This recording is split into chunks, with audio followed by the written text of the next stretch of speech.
Rise of Iron has everything you'd expect from a new Destiny expansion. We got a whole new suite of brand new weapons. We have multiplayer with 3 new maps, got a new mode called Supremacy, got private matchmaking. We needed a raid. I don't think we could have shipped Rise of Iron without a brand new raid.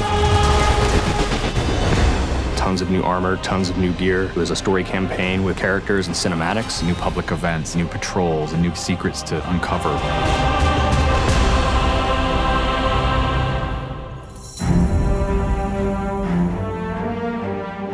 Rise of Iron's about looking at this story that's existed in the Destiny universe, this character, Lord Saladin. I am the lone sentry, and my watch is eternal. It's this journey to understand the past, what happened to these great heroes. The Iron Lords are gone, but our fight is far from over. And through that process, you're saving humanity, you're becoming an Iron Lord yourself, you're getting to wield a giant axe.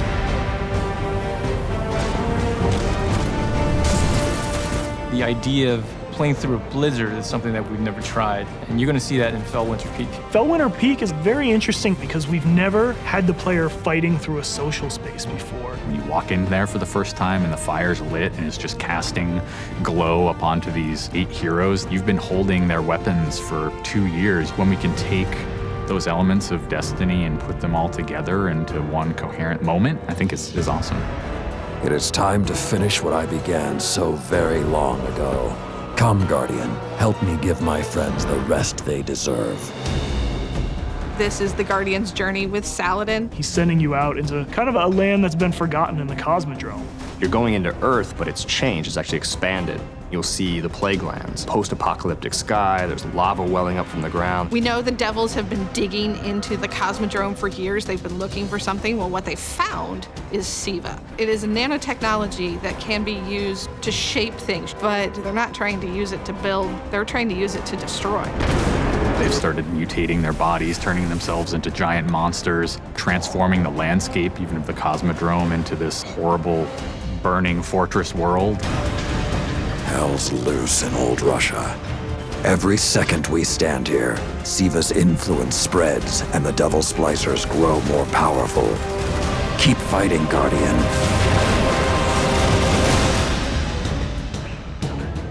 After the campaign finishes, you have patrols that really tell the story of this continued infestation in the land. And we have a new strike that shows just what the Fallen are doing with the SIVA.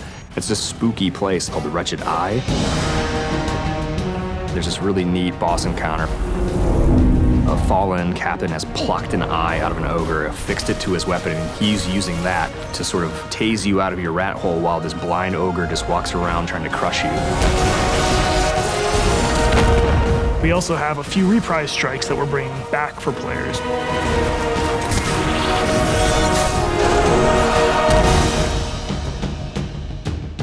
We very consciously set out to create a journey.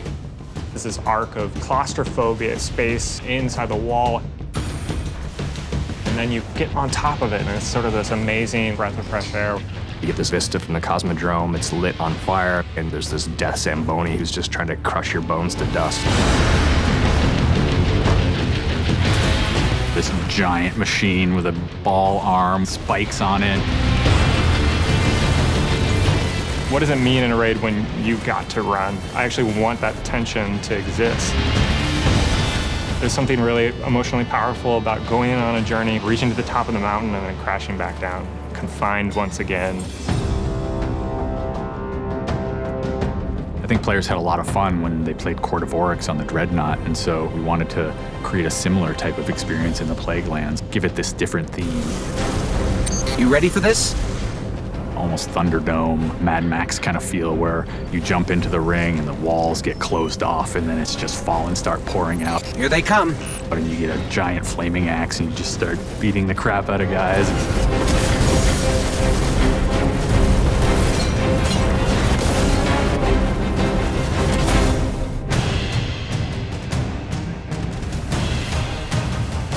We thought, how can we increase the ways that you express the way you like to play?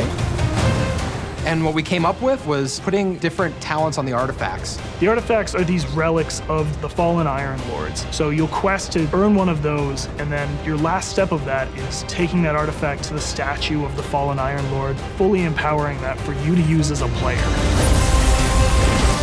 Whether it's negating all the dot damage in the Crucible, or whether it's infinite sprint, or turning Fallen onto your side. Which is really, really cool, by the way. The artifacts that Tyra offers change every week. So there will always be something new and exciting for players following the campaign.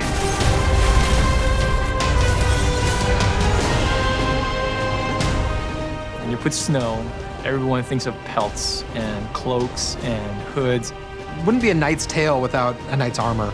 When you look at the Iron Lords and you look at the Raid set, you look at the Iron Banner set, or you look at Trials of Osiris, they're all new with a much wider palette that players can pull from.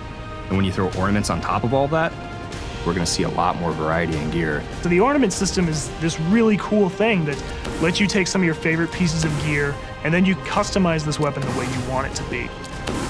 You got your raid weapons, we got your Iron Banner, we got new exotics, old exotics. Do you like sidearms? We got all the sidearms this time around. Gallahorn, enough said. Coming to the Crucible and Rise of Iron is a new game type called Supremacy. Defeat your enemy, claim their crest. It's a fast-paced 6v6 game mode where every kill you get, Guardian drops a crest. Picking up the crest gives you points. Their glory goes to you, Guardian. It's a constant battle over picking up crests and making sure that you're with your team and not out of position. If you pick up an enemy crest, you deny the enemy those points. Excellent recovery. We have new maps. We always have new maps. There's Last Exit, lots of twists and turns, lots of really good close combat. Then there's Skyline, a Clovis Bray headquarters building on Mars. It's a symmetrical, large map. The last one is Floating Gardens, which is an open map. One thing we're really excited about in Rise of Iron is the introduction of private matches. Can't wait to see what people are going to do. They're going to be able to fire up whatever match they want, play with their friends, host tournaments, have fun arcadey games. They don't have to worry about our matchmaking stuff. They can do it all themselves.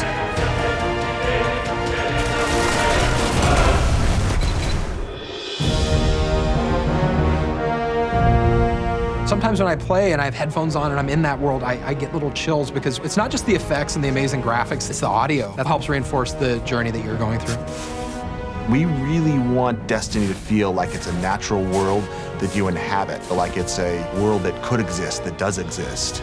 The score is incredibly strong, and the work that the audio team has done on this game, it lights you up. It becomes something bigger than just a mountain and just a fight. It becomes an experience, and you hopefully get lost in it. That sense of fun, that sense of adventure, that sense of the unknown, I want to see that translate to our fans and our players.